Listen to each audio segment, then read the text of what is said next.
All right, guys, it's Brett Allen back with your life hack of the week. Now, I saw this one and I'm kind of skeptical myself. One, because I've never done it, but two, because this thing was really, really moldy before we tried this. So I'm not totally sure how it's going to turn out, but what the heck, we'll give it a shot. A lot of the time, if you're in college or maybe you're traveling, all you've got available to you might not be a stovetop where you can cook, but cheap food is often available. You can find these things sometimes in vending machines. These are ramen noodles. Everybody, if you've been through college, you've seen these things. So I saw a life hack where you could actually make ramen noodles with your coffee maker. So essentially what we're going to do is we're going to just start this off like we're going to make coffee. I'm going to add 4 cups of water to the reservoir. And then instead of putting coffee in here, I'm going to actually break up the ramen noodles. Now, the reason that they said you should break them up, now I don't like breaking them up. I like the noodles to be big, but whatever. I'm going to break them up because it says that they will cook a little bit easier.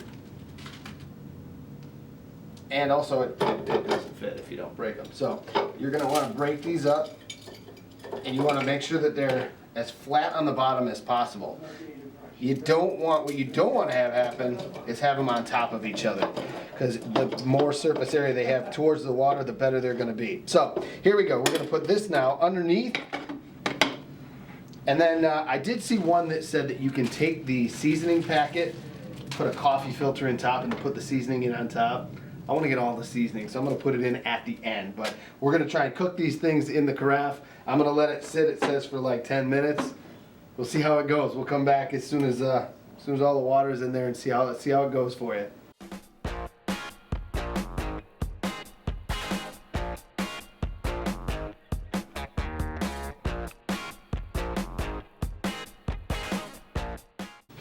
All right, here we go. Moment of truth, you guys. It has been, how long have we had? We've almost had like about 20 minutes actually. We just let it sit. Now, that might have been a bad idea because the noodles are looking a little bit more well done than I want them to be. But they look like they're cooked. Anyway, they're not going to be crunchy for sure. All right, so now I'm going to add my flavoring because like I said, I think it would have kind of diluted it a little bit. We're going to add the flavoring just like you would if you would have already cooked them like on a stovetop. Mix it in. And would you look at that? We've got ramen noodle soup. Almost kind of like you would have had on the stovetop. But actually it smells, I mean, if you like ramen, which I do, I actually like ramen. I know they're not the best for you. They're terrible for you. But I kind of do like ramen. So now we're going to try and just pour it out into, I mean, the broth is good. It looks more like soup than... I just don't want it to spill. I'm trying to be careful. So I poured a little bit of water out anyway. But there you go. There's your noodles. I don't know. I guess, do I have to try these? I have to try these, don't I?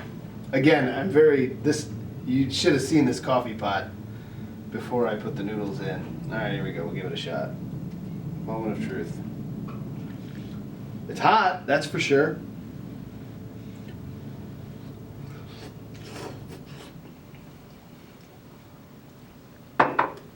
That's gross.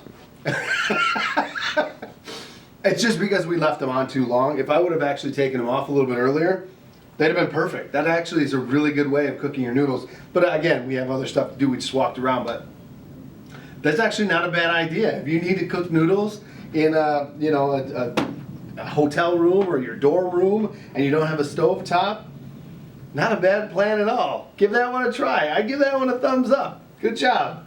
Life hack.